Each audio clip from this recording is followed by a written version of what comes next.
Hello, I'm Howard Weiss. Joining me today is Earl Delatte, who's been involved in HVAC education for over 40 years. Today, we're going to discuss some of the challenges of being an effective HVAC instructor. Everyone who's teaching aspires to be a great instructor and prepare their students for success. However, industry data shows there's room for improvement. 82% of residential components that are returned to manufacturers, when bench tested, have no fault found. Similarly, 10% of chiller components returned have no fault found. Looking at this data, we can see that false warranty claims go down as the level of training required increases. I want to discuss with Earl some of the challenges in being an effective instructor. So first of all, thanks for joining me, Earl. How are you doing today? Good morning, Howard, and thank you for having me. Earl, I'd like to start off with what are some of the challenges of being an effective instructor? When you start talking about the transition from the field to the classroom, most people think about the fact that you went to school maybe to be an HVAC technician. You didn't go to school to be an HVAC teacher. What are some of the challenges in making that transition to the classroom? That's a great question. I think it comes down to the fear factor. Number one, basically, the fear of failure, the fear of being rejected, and a biggie is also the fear of speaking in public. But of all of those, I think the real one that hits home is the fear of moving out of your comfort zone. You're going from being a top technician into a whole new world of teaching. And it's not the job that most people think it is. There's a whole lot involved when you get into teaching, and we'll get into some of those things later on. So fear would be the number one thing they need to overcome. Well, I think so. I think that one of the things we need to talk about are what are some of the factors that influence the way a person thinks? Wouldn't you need to know that so you can better, I got to dive into someone else's mind to help prepare them. So many of these schools, unlike when you and I grew up, we grew up with vocational programs in the middle schools and high schools. And today, the first time they're being exposed to any of this technology seems to be in your class. So yeah, what are post-secondary. So you've got some interesting factors that influence the way a person thinks. What are some of those? Well, it's a good question. It's first of all, I think your psychological thinking. Some people do it with emotion. Another important factor is your personality trait. And most people, everybody has a personality. Not everybody understands their personality and how you come across to other people. So I think the word perception comes into play here. Is perception reality? In some cases it is. In most cases it's not. But we have to overcome that perception look and factor into how students think, what makes them learn. I used to, when I was teaching, I always took breaks with the students, and it allowed me to kind of be myself. In other words, let that instructor persona on the side a little bit, but also just have general conversations with students and get where they're coming from. And once you understand where somebody's coming from, it makes it really easy to teach them what they really need to know, because you're going to learn out what they want to know and where they plan on going and how do I get there. So once you have that figured out, teaching is just applying information to, and you have to look at it as a group, but everybody's going to learn differently, and we'll talk more about that later. But I really think that you have to be professional at all times. I think the only time you can really have some heart-to-heart students is during the break or lunch hours. Eat with your students. Take a little break with your students. Do I have to do that every day? Absolutely not. Do I need to do it with every student? Absolutely. Because the only way you're going to know where they're coming from is to have a heart-to-heart talk with them. That's great. So get to know your students and then You're giving them more personalized teaching. I like that. Yeah. So I'm going to ask you a question that may sound loaded. What is needed to be an effective instructor? Oh, wow. Well, first and foremost, and I'm a firm believer in this, believe in yourself. You have an abundance of knowledge if you've been out in the field. The question is, how do I get that knowledge over to the students? So that we got to work on. But if you believe in yourself, the rest of this stuff is pretty easy. The second thing is, do you have the ability to work independently without minimum supervision? Now, I know what some teachers are going to say, man, the administration's on my back continuously, but they're not on your back while you're in the classroom. It might be on your back for paperwork. It might be on your back to because you got deadlines to get certain things ordered or spend certain amount of monies that comes in. So you always got to be prepared for those type of things. But you have to work independently, and working independently is not a normal structure that most people see when they come, when they're out in the field. They're being told, hey, I got this job to do. Yeah, you might be working independently, going to repair something, but it's something that you know well. I think you also need excellent communication skills. And this is not something that's taught. I think communication skills are, you learn over time how to get your thought across. And you have to remember, not everybody is on the same page of communication when you're learning versus when you're teaching. So you have to try different things. And I found the thing that worked best for me was relating my experience to whatever the subject is for that day. And if you have enough experience out in the field, at least minimum of 5 years, you can relate a lot of things you talk about to those skills. Another thing I think is important is organization and your planning skills. I think to be a very effective teacher, you better be a really good organizer, and you better have some pretty good planning skills. This is important because we have to know what we're going to do a week from now, not tomorrow. You can't wing this. Teaching's not winging it day to day. It doesn't work very well. And then other thing is, you need the technical skills with experience. You got to have that in order to relate the information. And a biggie is you may have to be a role model. And you may not realize it, but a lot of people kind of look up to the instructors as role models. And you may be the only person that has ever been a role model to some students.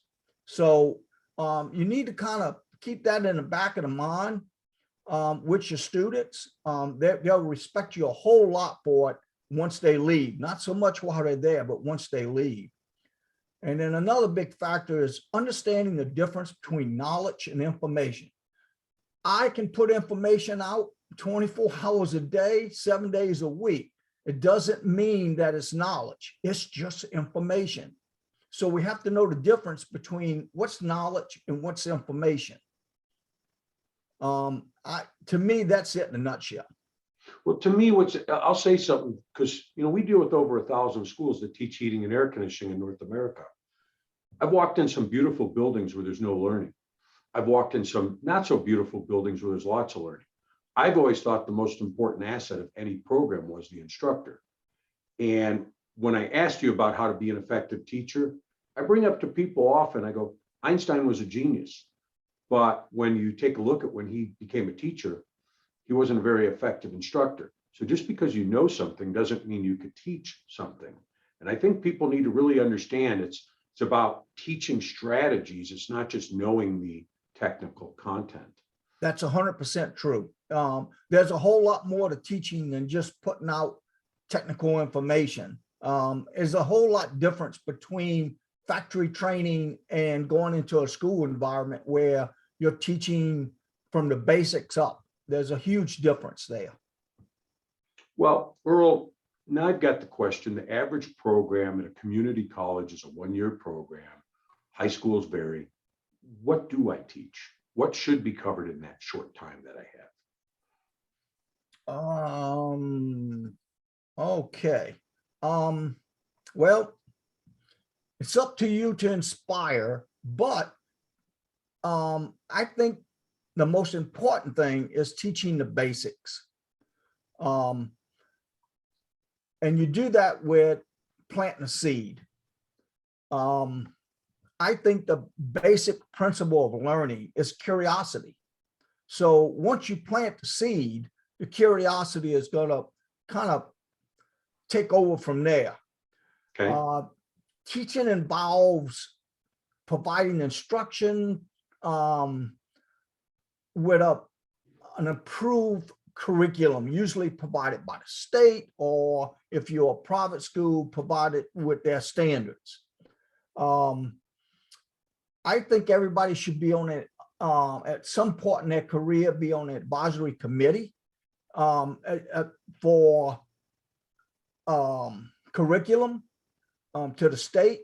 I think it's a golden opportunity. Both Randy and I sat on those committees for years down here in Louisiana. And again, it's you getting involved to teach the things that you think are important, not letting somebody else dictate to you what needs to be taught, because you can be in 2 different parts of a state and have totally different needs. And I think it's So important. different geographical needs of the program. That's Correct. a great point. You may have 2 schools right by each other. One's contractor base, employer basis, residential, the other commercial.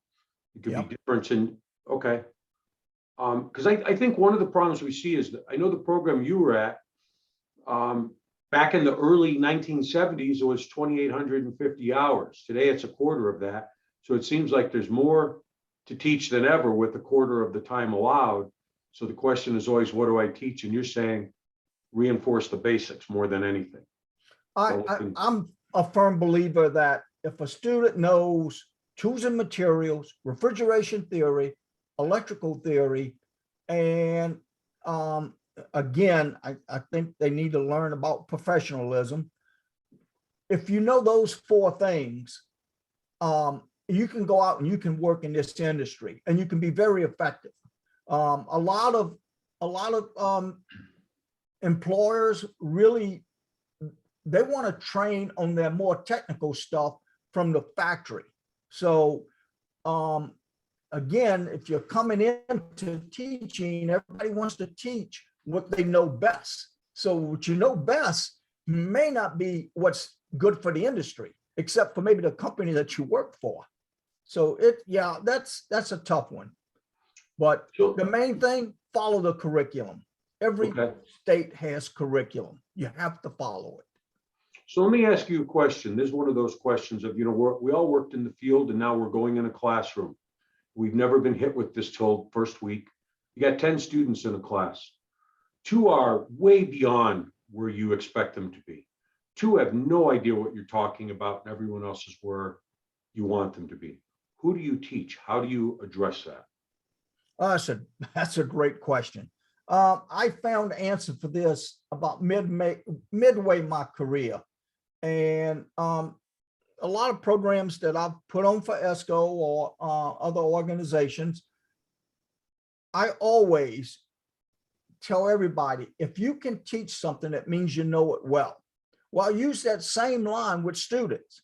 If you can teach your fellow student how to do something and do it well, that means that you know it beyond well. A good example of this is, how do I put those students into a shop area? You might have some students that are really great with their hands. They get out in the shop and they just shine like stars. While you have other people in a classroom who are acing all your tests, but they get out there in the shop and they're all thumbs. So you need to pair those 2 together. That way everybody can learn something from everybody. But you don't want to slow your class down. So I used to give extra credit for anybody that helped tutor another student that was falling behind. If they would bring them up to speed during break or lunch or even after hours, I gave them extra credit. And you'd be surprised how many people want to jump into that role. At first, it's kind of, you got to plant the seed. You know, you can't just tell somebody, look, you need to help so-and-so because they fell behind. If you don't explain why you want them to do this and you don't give an incentive, it won't work. That much I can assure you.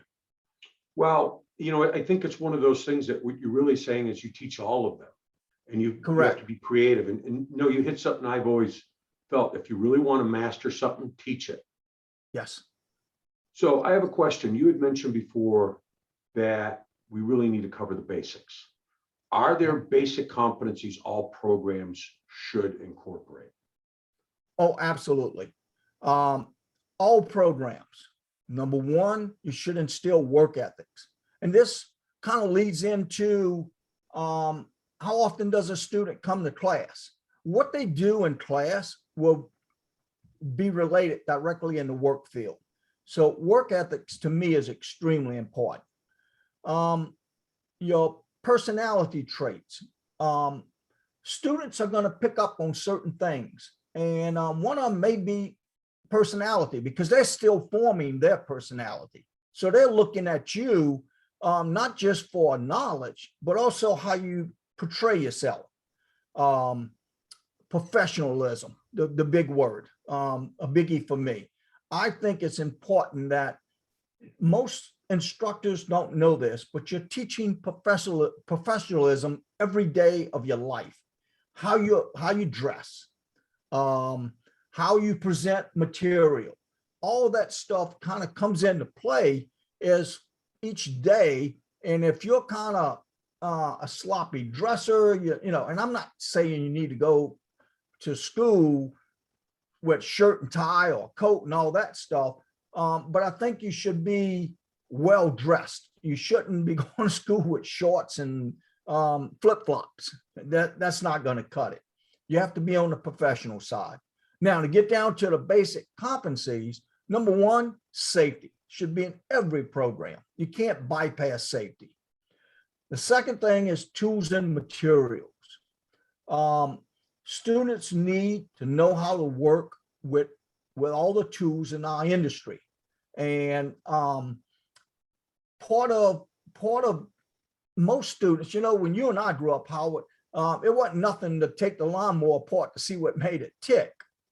Today, that's not happening anyways. So most people can't even use a screwdriver or don't even know what one is. So we have to make sure we teach in tools and materials, and that's including how to solder properly, how to braze. Second of all, I think theory of refrigeration, an in-depth theory of refrigeration. You can't leave anything out. If you leave something out, and there's a whole lot involved in theory of refrigeration. You can go to our websites. We have all kinds of information on that type of stuff.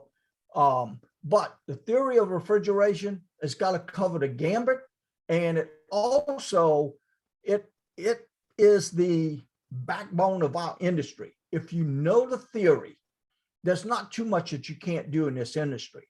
And then there's the electrical theory. Between theory of refrigeration and electrical theory, you pretty much really have this field whipped. I think if they learn those things really well, the rest of it will just kind of fall in place. Now, HVAC Excellence has a competency and task list to help instructors know what to cover. This is available free on the website. I have a question. How can an instructor know that the curriculum that they offer, is there a way of knowing that it covers all those competencies? Well, you can go onto our website, just click on certification, scroll down the page a little bit, and it's the competency and task list. Click on that, and that'll pretty much give you all the competencies for each thing that we just named, plus a whole lot more, from heat pumps to gas heat to electric heat.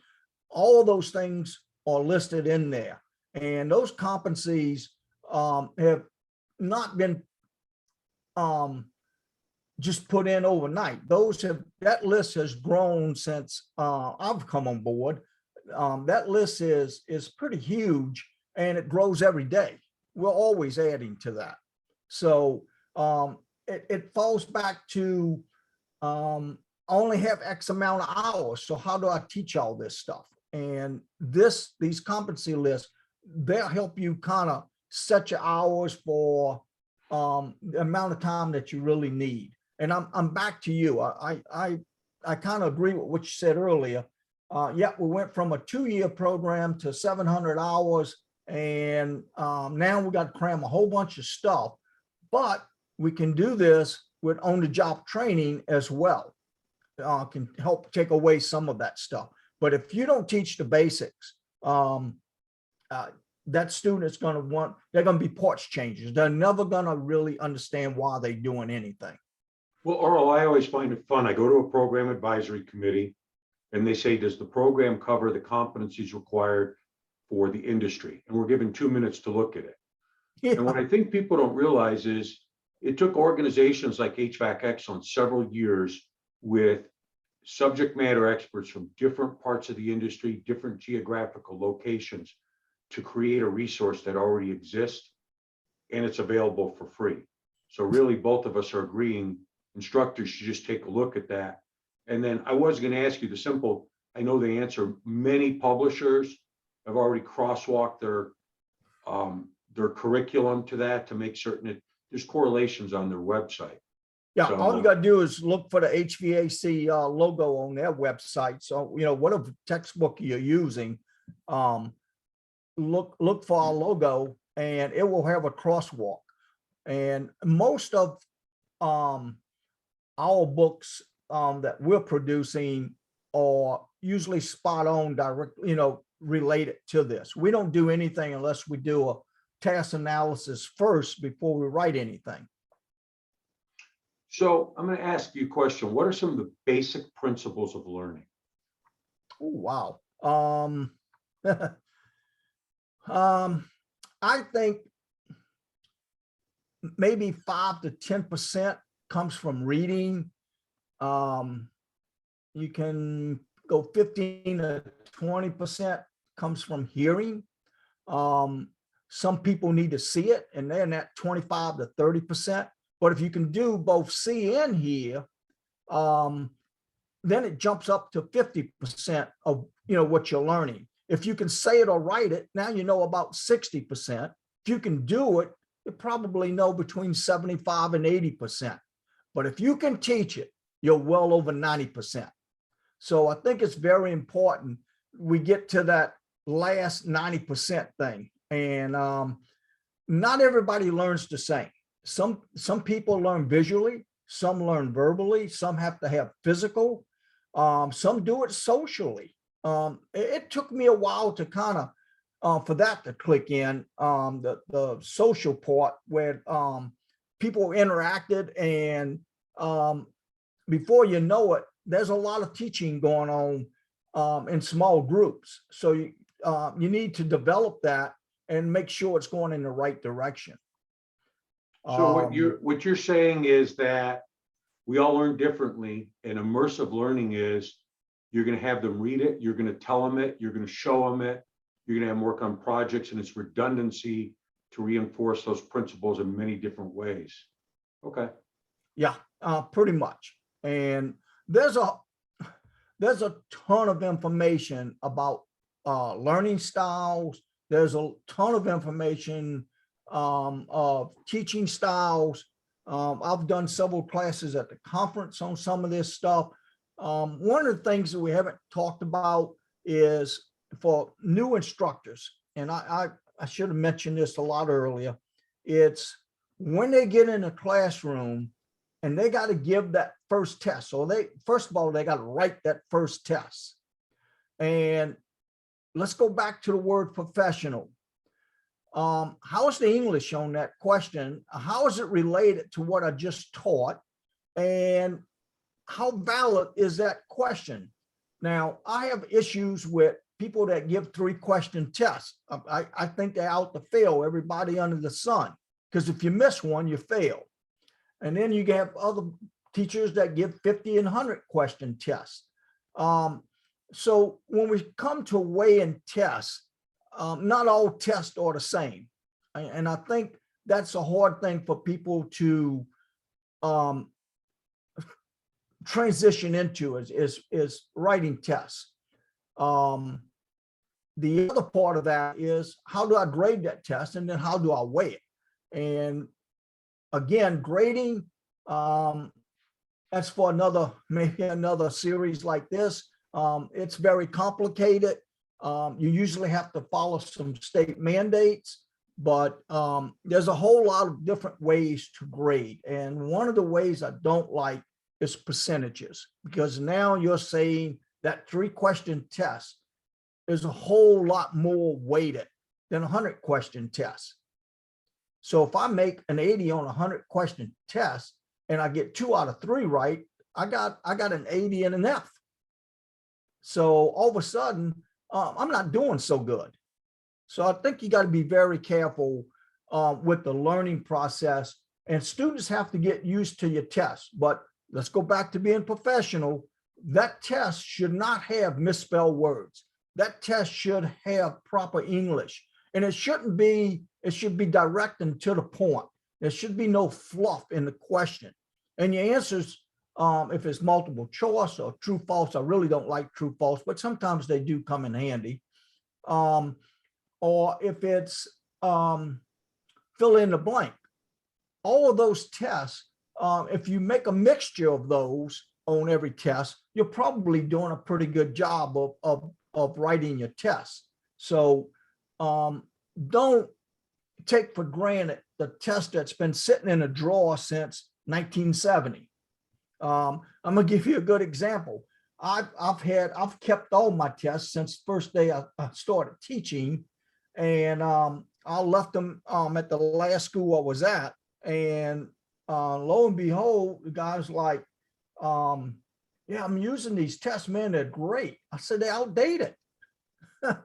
Half that stuff isn't any good anymore.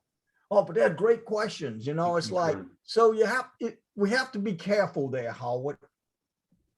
So Earl, what are some of the reasons instructors fail, and how can they maybe overcome some of these challenges? There's a whole bunch of reasons why people fail. Is it lack of support, not sure what to do, lack of mentoring? I think most people fail because they didn't do all the things we talked about earlier. I think a lot of people take the easy way out. And I'm gonna relate back to when I was a referee. Some people went into this avocation of officiating. It was just a way to make extra money. It wasn't because they loved the sport. It wasn't because they wanted to be part of something. And they never could understand why they never got good games. They never could understand why they never got playoff games. And it's, you have to strive to be the best. And I thought I was pretty damn good until I got into the college officiating. And then I found out how weak I really was. So you have to step up your game just like anything else. And I think most people look for the easy way out. Well, I knew this wasn't going to work. I can always go back to industry.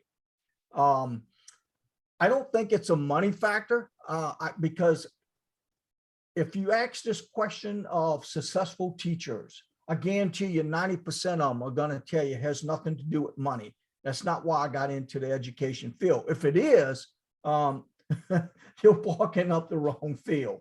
So what you're saying is they're teaching, you want people who are teaching for outcome, not just for income. Exactly. Thank you.